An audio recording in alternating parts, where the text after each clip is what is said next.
2029 2034లో చూస్తే ప్రతి ఒక్కళ్ళ మీద రౌడీ షీట్లు ఉంటుందేమో, ప్రతి ఒక్కళ్ళ మీద పీడీ యాక్ట్ ఉంటుందేమో, ఏ పార్టీలో ఉన్నోడైనా సరే.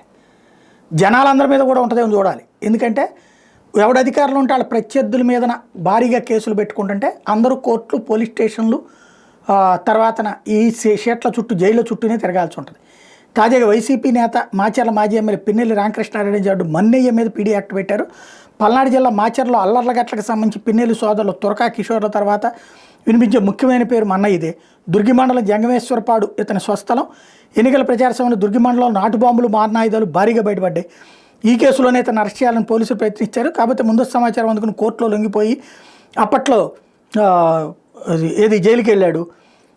ఇప్పుడు అతనికి సంబంధించినటువంటి దాంట్లో ఏదైతే తెలుగుదేశం పార్టీ కార్యకర్తల మీద దాడి చేయటం, తెలుగుదేశం పార్టీ కార్యకర్త జల్లయ్య హత్య కేసులో ప్రధాన నిందితుడు, బయట ఉంటే అరాచకానికి పాల్పడే అవకాశం ఉందంటూ పీడీ యాక్ట్ కింద కేసు నమోదు చేసి అతని జైల్లోనే ఉంచేందుకు అడుగులు వేస్తున్నారు.